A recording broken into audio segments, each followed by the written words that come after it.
मामिया जे इमान दिन गैयामोन नोंनि खाथियाव ओमफ्राय नों आंखौ नेगिराखैमोन? नेगिरदों? नों गाबदोंमोन नामा? गाबाखै? अ नोंथ' देरबायना दा ना? शिवमा दा बिग बय ना? नंगौ नङा? हा मा? बडी सोर बडी देखायगोन? आंखौ सोर? पापाया? पापाया पापाया हाल्क जालांगोन नामा? पापाया हारगोन.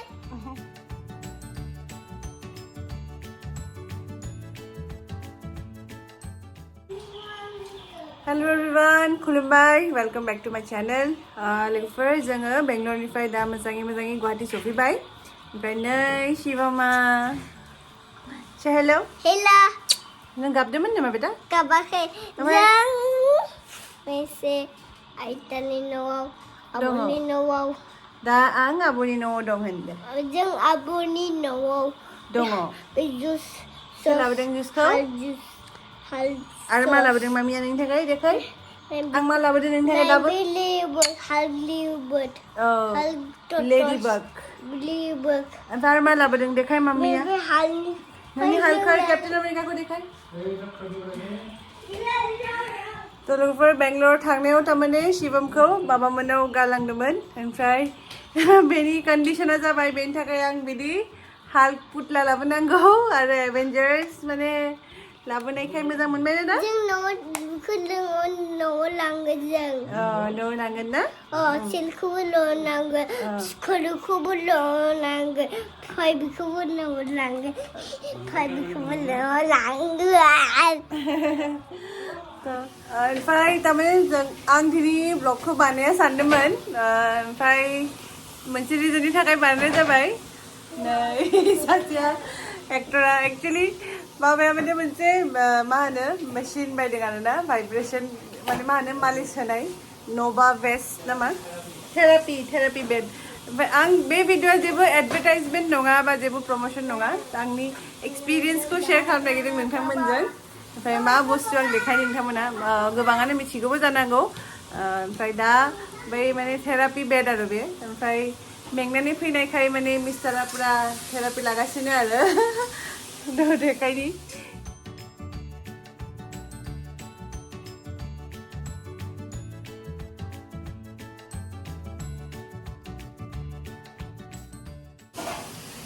एक्चुअली माने खोथाया मा जादों आंना थारमाने आफाना आथिङाव थारमाने जइन्ट पेइन ओमफ्राय केलसियाम रानलांदोंमोन आरोना आथिंना. ओमफ्राय नार्भनिबो एसे प्रब्लेम जादोंमोन.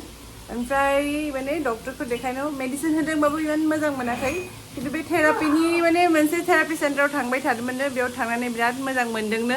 ओमफ्राय गावखौ माने बिदि बेड बायनो होनायखाय गाव बायना लाबोबाय आरो.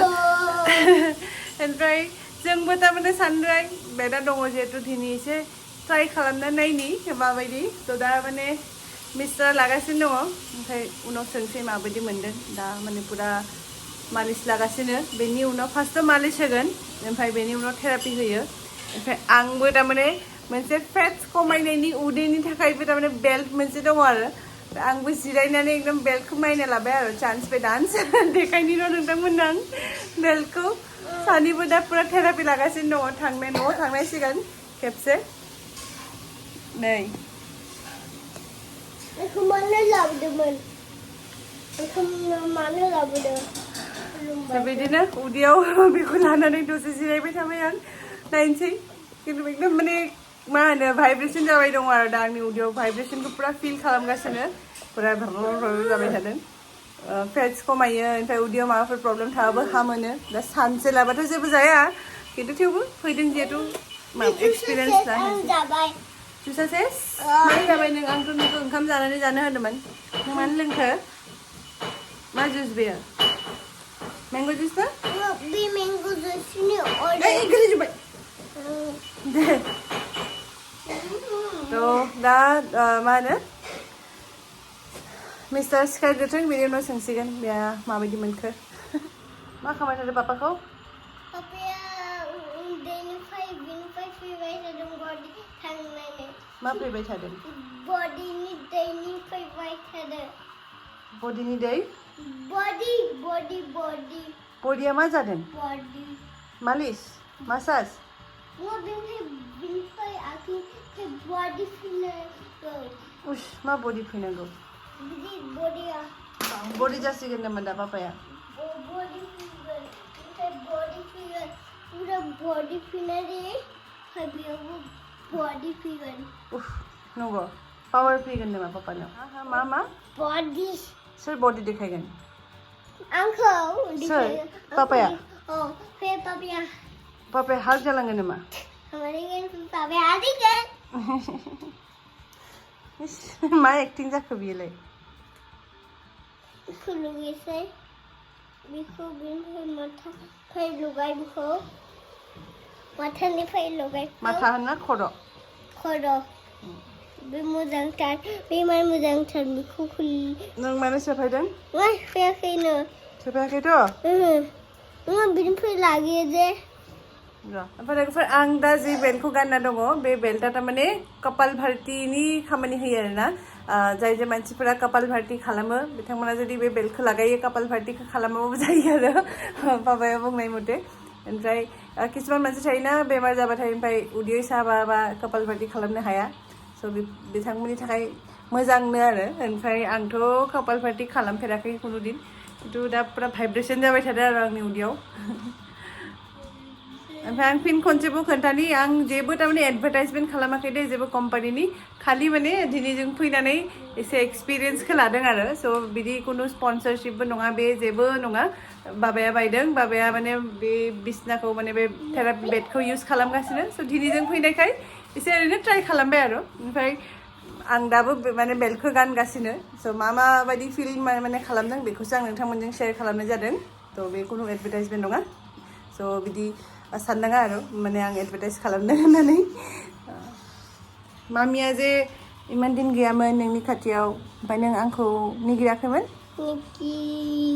नेगिरदों नों गाबदोंमोन नामा गाबाखै अ नोंथ' देरबायना दा ना शिबमा दा बिग बय ना नङा दाथ' दादा जाबाय दा गाबलाना शिबमा माबायदि मा एक्टिं खालामगासिनो नोङो दा लेथ्रा नुदो कार्टुन बायदि नुदों कार्टुन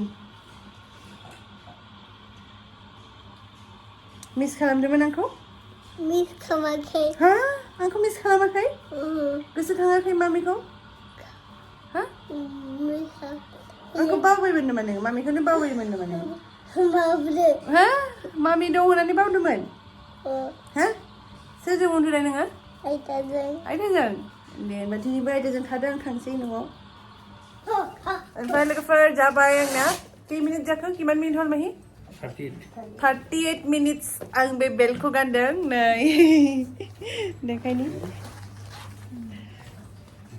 बे बेल्टआ बिदि थारमाने सिंथिं बिदि थायो मेगनेट बायदि राबार बायदि आरो बेयो बेयावनो माबा दङ भाइब्रेसन जाबाय थायो अन्थाइ थायोनो ओमफ्राय मिथिया उदैया सानसेयावलाय बहा खमायगोन खिन्थु जेब्ला लाबाय थादोंमोन कपाल भारती खालामबाय थानाय बायदि मोनदों आरो दा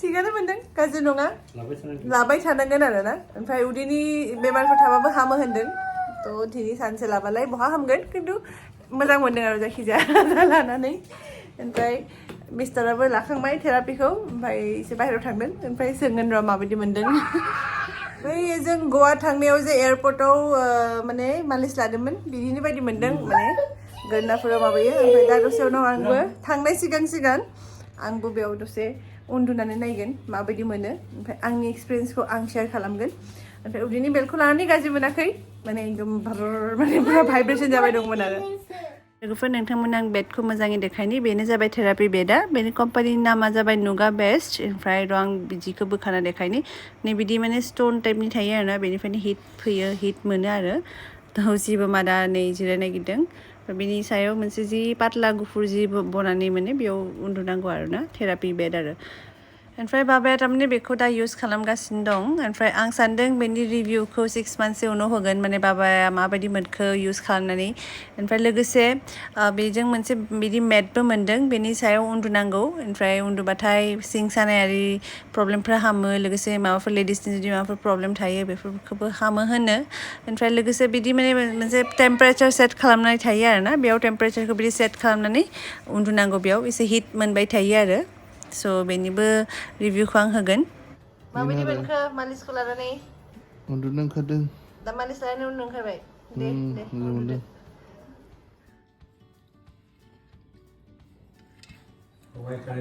थ' लोगोफोर दा ओंखाम जानोसै ओमफ्राय पुरा मेंनानै फैदों ओमफ्राय न'आव माने दाउजों लकेल दाउनि एक्सट्रा ओंख्रि ओमफ्राय सबाइ खारै संबाय आरो आं एक्सुवेलि होनदोंमोन जे सबाइजों दाउजों जागोन होननानै खिन्थु बिसोरो माने मानिया सबाइखौ एक्सट्रा संबाय दाउखौ एक्सट्रा संबाय ओमफ्राय दा आरो मोननैखौबो ज' मिक्स खालामना जाबाय आरो सबाइजों दाउजों बायदियानो जाबाय गोथावानो मोनदों स' जानोसै ओमफ्राय जानानै दिनै थांसै दसे रेस्ट लानानै जों दा बरपेटा र'डआव थांसिगोन ओमफ्राय गाबोननिफ्राय आरो स्कुल थ' बिदिब्ला दिनैनि ब्लगखौ बारा गोलाव खालामना एसेनोसै ओमफ्राय आंनि भिडिअखौ जोबजासिम नायनो थाखाय नोंथांमोननिसिम रोजा रोजा साबायखर मोजां मोनदोंबा अननानै लाइक कमेन्ट लोगोसे साबस्क्राइब खालामदो आंनि चेनेलखौ लोगो मोनफिनसै नोंथांमोनखौ नेक्स्ट ब्लगाव टिल देन टेक केयार बाय बाय